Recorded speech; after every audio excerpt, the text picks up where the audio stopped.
Like करें, subscribe करें, फिर शेयर करें।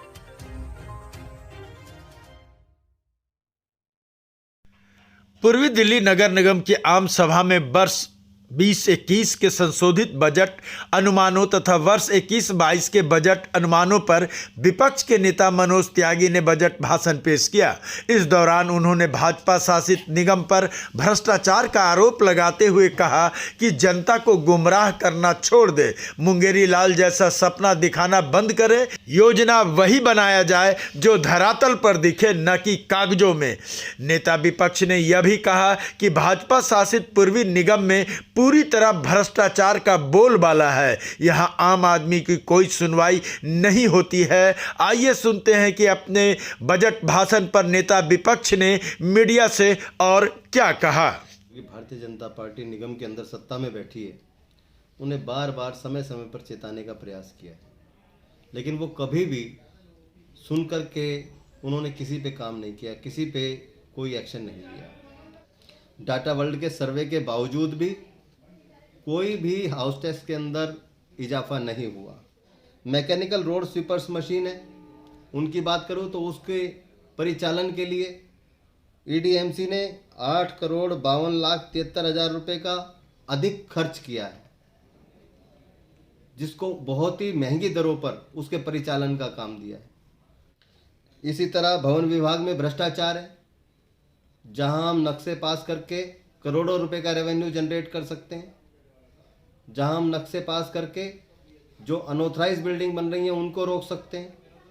मान निगम के अंदर ड्यूटी जमा कराने की बजाय, निगम की आय को बढ़ाने की बजाय जो अभियांत्रिक विभाग के कर्मचारी हैं, अधिकारी हैं, उनके द्वारा अपनी जेबें भरने का और निगम के नेता जो भारतीय जनता पार्टी के बैठे हैं उनकी जेबें भरने का काम चल रहा है।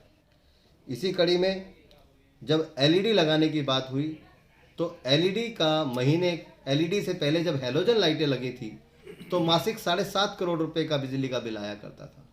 एलईडी होने के बाद आज 100% नहीं हो पाई हैं, उसके बावजूद भी आज 2.5 करोड़ रुपए की हर माह बिजली के बिल में बचत आ रही है।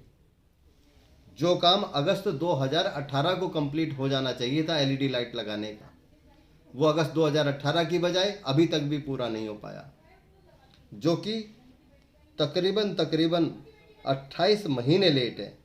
अगर हम इसका कैलकुलेशन करते हैं तो इस पर तकरीबन 70 करोड़ रुपए एलईडी की लाइटें देर से लगने की वजह से जो बिल में हमारा पैसा गया वो 70 करोड़ रुपए ज़्यादा बिजली का बिल भरा गया। स्कूलों में कंप्यूटर लगाए गए, वो कंप्यूटर खराब हो गए हैं, सड़ गए हैं, मिट्टी पड़ गई है, वो चल नहीं रहे हैं, उनके लिए कोई अध्यापकों की व्यवस्था नहीं की गई। सन 2013 से लेकर आज तक स्कूलों के अंदर कंप्यूटर के कोई टीचर नहीं रखे गए। ये सिर्फ निजी लाभ के लिए इस तरह का टेंडर किया गया और अपनी जेबें भरने का काम किया गया। स्कूल में गार्ड रूम बनाए गए, गार्ड रूम के लिए गार्ड नहीं है। जब आपके पास गार्डों की व्यवस्था नहीं है तो इन गार्ड रूम पे 4 करोड़ रुपए खर्च क्यों किए गए। कुत्तों की बंदीकरण की बात करो तो कुत्तों के बंदीकरण पे जहां 2019-20 के अंदर 21,000 कुत्तों पे 1,70,00,000 रुपए खर्च हुए, वहीं 2020-21 में मात्र 7,000 कुत्तों पे 1,40,00,000 रुपए खर्च कर दिए गए। ऐसा क्या बंदीकरण का रेट बढ़ गया था? ऐसा क्या 6 कुत्ते के बराबर बंदीकरण का खर्चा झेल रहा था? तो इसमें ये साफ साफ समझ में आता है कि निगम के अंदर जो भारतीय जनता पार्टी के नेता बैठे हैं ये आदमी नहीं है, ये भेड़िए हैं। भेड़िए कैसे? जो आदमी तो आदमी, कुत्तों को भी ठगने से बाज नहीं आ रहे हैं। कुत्तों की भी बंदीकरण पे जो खर्चा हो रहा है उसमें से भी पैसे को खाने का काम कर रहे हैं, भ्रष्टाचारी हैं।